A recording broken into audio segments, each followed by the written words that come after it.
Wabarakatuh. Kembali dengan saya Teguh Muhammad Ali melaporkan dari Danau Tiberias dan Rahmat Fadilah, tim jelajah bumi para nabi, dan juga Jamal Selfie dan juga Walid dan tim kami lainnya di berbagai negeri, Mesir, Kairo, Jordan, dan juga di Palestina. Baik, kita akan melihat sekitar Danau Tiberias yang salah satu tanda dari akhir zaman, yang dimana mengeringnya Danau Tiberias akan keluarnya Ad-Dajjal, ya. Salah satu tanda kiamat dan keluarnya Dajjal ini ada di sini. Airnya berawal kurang lebih dari sini, sekarang sudah surut sekitar hampir 700 sampai 1 km kalau kita lihat di depan sana sejauh mata memandang. Dan airnya ini sudah mulai mengering kembali. Kita bisa lihat tanah yang basah ini sudah sampai ke depan sini. Ini tanah yang kering, ya. Dan ini tanah yang basah. Dan di sana itu ada dataran tinggi Golan dari negara Syria. Dan juga di sebelah kanan kita negara Jordan. Dan di sebelah sana Yerusalem, Jordan, Syria seberangnya.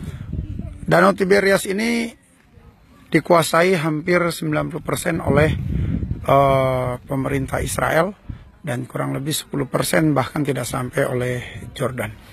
Baik, mungkin akan ada sedikit cerita bagaimana salah satu tanda akhir zaman dan keluarnya Dajjal. Silakan bercerita, Ustadz Rahmat. Assalamualaikum warahmatullahi wabarakatuh. Apa kabar Bapak Ibu semua, masyarakat Indonesia? Di sini kami sudah sampai di Danau Tiberias. Ini adalah salah satu tanda akan keluarnya tanda kiamat besar, yaitu mengeringnya Danau Tiberias. Di dalam hadis yang sangat panjang diriwayatkan oleh Imam Muslim, juz 8 Kitabul Fitan, dikisahkan bahwa sahabat Nabi yang mulia yang bernama Tamim Ad-Dari, asalnya adalah seorang Nasrani, beliau pergi berlayar, ya, beliau pergi berlayar ke timur kota Madinah, yaitu beliau terombang-ambing oleh gelombang selama 1 minggu. Kemudian beliau terdampar di satu pulau di timur kota Madinah. Wallahu alam, apakah itu di Teluk Arab atau di timur Laut Samudra Hindia. Kemudian di pulau itu beliau bertemu dengan makhluk yang sangat aneh yang bernama Jasasa.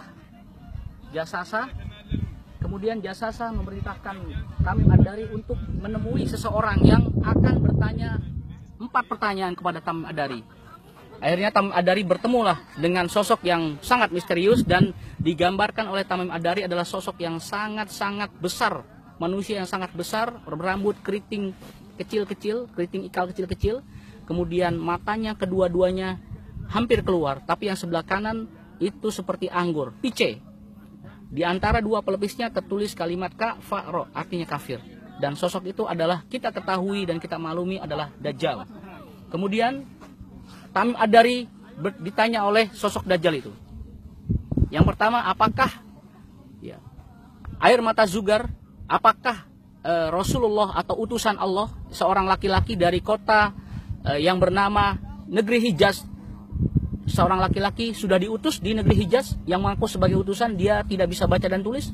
Kemudian kami menjawab, iya, ada. Dia di kota Mekah, kemudian sekarang tinggal di kota Yasrib atau di kota Madinah. Yang kedua, apakah air mata Zugar masih mengeluarkan air? Iya, sekarang masih mengeluarkan air. Kita tahu bahwa air mata Zugar berada di Jordania, dan kami kemarin bersama Pak Ali dan tim jelajah para Rasul datang ke air mata Zugar dan sudah mengering airnya. Yang ketiga, apakah kurma di tanah Baisan masih mengeluarkan buah? Oh iya, sekarang kurma di tanah Baisan masih mengeluarkan buah, jawab Tamim Ad-Dari. Sebentar lagi dia tidak akan mengeluarkan buah. Kemudian pertanyaan keempat, apakah Danau At-Tobariyah masih mengeluarkan air dan dialiri oleh sawah dan kebun? Oh masih. Sebentar lagi akan mengering.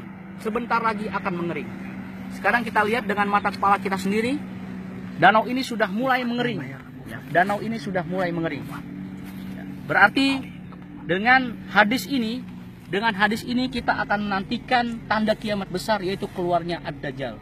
Maka dari itu kita sebagai umat Islam sebagai umat muslim harus membaca tanda-tanda zaman bahwa kita akan menantikan tanda kiamat besar, yaitu fitnah Dajjal.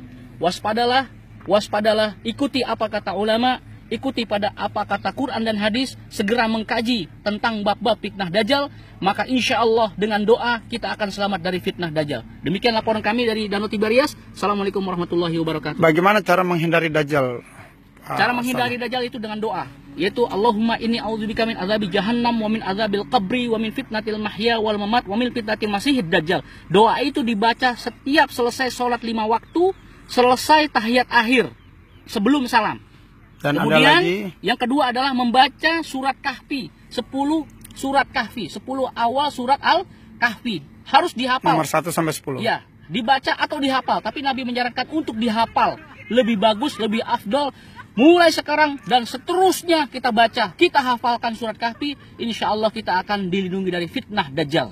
Bahkan tadi siang kita mampir di Babuludin atau kota Ludin, yang kota itu di dalam hadis juga termaktub bahwa kota itu adalah kota yang akan dibunuhnya Dajjal, sang pendusta, sang pembohong, sang durjana, ya sumber fitnah, ya, raja kekafiran Dajjal yang memperbakandakan dirinya sebagai Tuhan. Dia akan dibunuh melalui tangan Isa Nabi SAW di kota Ludin. Tadi kita datangi. Imam Masjid Kota Ludin mengatakan, mulai saat ini saya memerintahkan dan seterusnya kepada Anda untuk selalu membaca 10 awal surat Al-Kahfi, menghafalkannya dan mengamalkannya. Karena saya sudah perintahkan kepada seluruh kota Ludin, orang muslim di kota Ludin, untuk membaca, menghafalkan dan membacanya setiap saat untuk berlindung dari fitnah Dajjal berdasarkan petunjuk Rasulullah bahwa kita harus membaca surat Kahfi 10 ayat pertama itu untuk selamat dari fitnah Dajjal. Baik, terima kasih Ustadz Rahmat. Kami tim Jelajah Bumi Para Nabi, mudah-mudahan apa yang kita sampaikan sedikit ini membawa manfaat dan barokah. Amin. Bila ada kekurangan, kesalahan, kekhilafan, saya Teguh Muhammad Ali dan Rahmat Fadilah melaporkan dari Danau Tiberias.